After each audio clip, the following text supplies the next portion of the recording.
আমি আর্য, বয়স সবে 24 পার হলো। সাদা কাগজ কালো করে রহস্যের ভেদ করাই হলো আমার কাজ। শহরের ব্যস্ত জীবনে সারাদিন কম্পিউটার আর বইয়ের মধ্যে ছোটবেলা থেকেই রহস্যের গল্পের প্রতি আমার এক অদ্ভুত আকর্ষণ ছিল। স্কুলে সবাই ভয় পেত, কিন্তু আমি গল্পের মধ্যে কেমনভাবে যেন নিজেকে হারিয়ে ফেলতাম। আমি সবসময় নতুন অভিজ্ঞতার খোঁজে থাকি। আজও শেষ কয়েক বছর শহরের কোলাহল আমাকে ক্লান্ত করে দিয়েছে। তাই ছুটি পেলেই আমি শহর ছেড়ে একটু একা সময় কাটাতে চাই। এবছর ঠিক করেছিলাম পূর্ব ভারতের এক প্রাচীন গ্রাম ও তার পাশের অজানা এক জঙ্গলের রহস্য ভেদ করব। কারণ আমি ওই জঙ্গল আর ওই গ্রামের কথা খুব শুনেছি।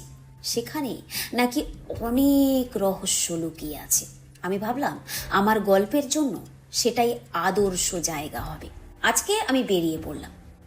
আমি যখন সেই গ্রামের সীমান্তে পৌঁছালাম তখন সকাল।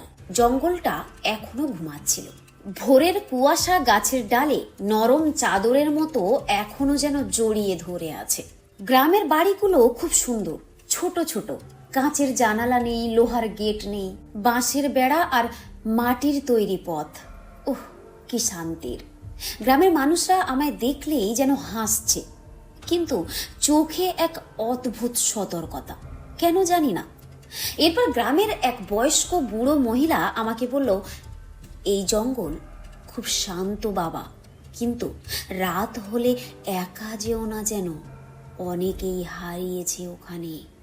আমি হেসে বললাম, ধুত, ওসব কিচ্ছু হয় না ঠাকুমা। আরে বুড়ি, আমি তো গল্পের জন্য এসেছি, ভয় আমার কাজে কখনো বাধা দিতে পারে না।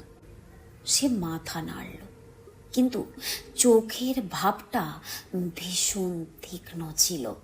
জঙ্গলটা খুবই সুন্দর, পাতার ঝাপটা, পাখির ডাক, দূরে ছোট ঝর্ণার জলধ্বনি, সবকিছু যেন স্বপ্নময় লাগছিল আমার।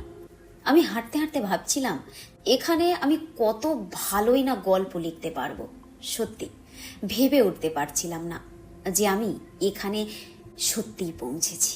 এখন এই জঙ্গলের সৌন্দর্য দেখতে দেখতে দুপুর হয়ে যায়। দুপুরবেলা সবকিছু শান্ত, কিন্তু হঠাৎ এক ঝোপের ভিতর থেকে অদ্ভুত আওয়াজ, যেমনটা যেন কেউ ধীরে ধীরে হাঁটছে। আমি থমকে দাঁড়ালাম। চারপাশে কেউ নেই, কিন্তু পিছন দিকে তাকাতেই একটা ছায়ার মতো একটি অদ্ভুত রূপ দেখতে পেলাম, যা অতি দ্রুত ঝাপটায় যেন ধূসর হয়ে গেল। গ্রামের একজন যুবক আমাকে সতর্ক করল, এই জঙ্গল শুধুই গাছের নয়, শুধুই সৌন্দর্যের নয়, এখানে পুরনো জগতের ছায়া রয়েছে। যারা রাতে এখানে একা আসে তারা আর ফিরে যায় না। আমি ভয় একটু পেলাম, কিন্তু মনে মনে নিজেকে বললাম, ধুস, সবই শুধু কল্পনা, এদের সব কুসংস্কার। রাত হলে পরিস্থিতি বদলাতে শুরু করলো। আমি ঘরটা জেনে বুঝেই জঙ্গলের কাছাকাছি নিয়েছিলাম, যাতে রাতের বেলা জঙ্গলটাকে ভালোভাবে দেখতে পারি। ঘরের জানালাটা দিয়ে আমি দেখতে পেলাম জঙ্গলের মধ্যে কিছু অদ্ভুত ছায়া খেলছে, যেগুলো গাছের সাথে মিশে যাচ্ছে যেন, কিন্তু এক মুহূর্তের জন্য স্থির নয়। হঠাৎ মনে হলো কেউ যেন আমার দিকে ওই দূরে জঙ্গল থেকে স্পষ্ট তাকিয়ে আছে। রাতটা কেটে গেল, সবকিছুই নিজের মনের ভুল মনে হলো। পরের দিন আমি জঙ্গলের ভিতর একটু ভিতরে গভীরে ঢুকেছিলাম। ব্যাগে আমার ক্যামেরা, ল্যাপটপ আর লেখার নোটবুক। আমি ভাবছিলাম, এখান থেকেই বাস্তব অভিজ্ঞতা নিয়ে আমি এক দারুণ গল্প লিখব। সে গল্প এমন হবে যেন এই দুনিয়াতে কেউ কখনো তেমন গল্প পড়েনি। হঠাৎ দেখি একটি ছায়া আমার পিছনে দাঁড়িয়ে আছে, সেটা আমার যেন ফিল হচ্ছে। আমি ঘুরে দেখি, কিন্তু কই, কেউ নেই। তবে পায়ের আওয়াজ আর নিঃশ্বাসের শব্দ সবকিছু স্পষ্ট। আমার বুকটা কেঁপে উঠল। ব্যাগে থাকা ল্যাপটপটা ঠিকঠাক ধরতে পারছি না, হাতটা এত জোরে কাঁপছে। কিছুক্ষণ পর সবকিছু আবার স্বাভাবিক। এখন রাত হয়ে গেছে। রাতের সময় ওই আওয়াজটা স্পষ্ট হয়ে আবার ভেসে উঠল। হাওয়ায় শব্দটা যেন কাঁপছে। আর্য আর্য।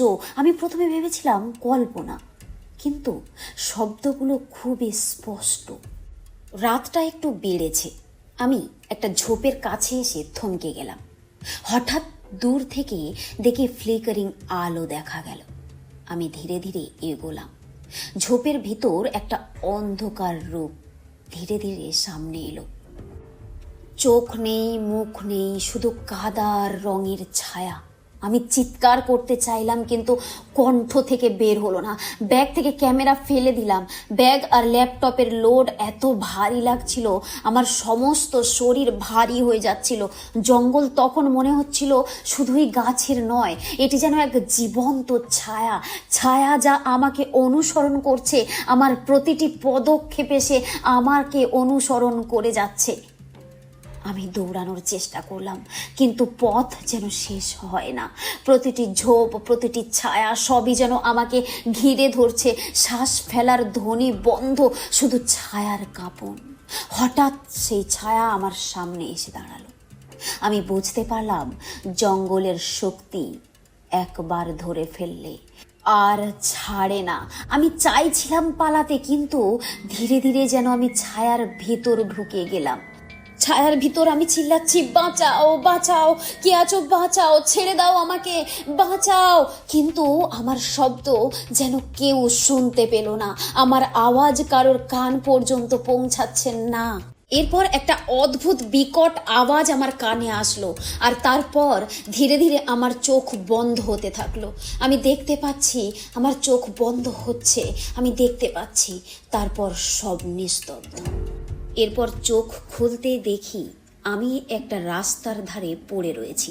তাড়াহুড়ো করে উঠে এদিক ওদিক তাকিয়ে দেখলাম কোথাও কোনো জঙ্গল, কোনো গ্রাম নেই। অথচ আমার জঙ্গল, গ্রাম আর সব কিছু মনে রয়েছে, কিন্তু তা কোথাও নেই।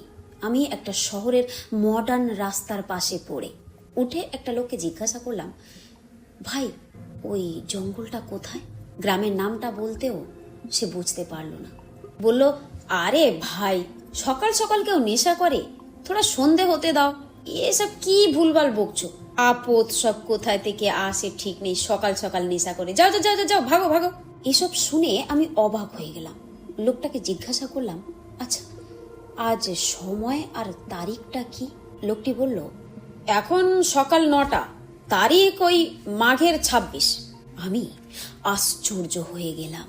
আমি যেদিন ওই গ্রামে পৌঁছেছিলাম সেদিনের তারিখটা ছিল 17 মাঘ।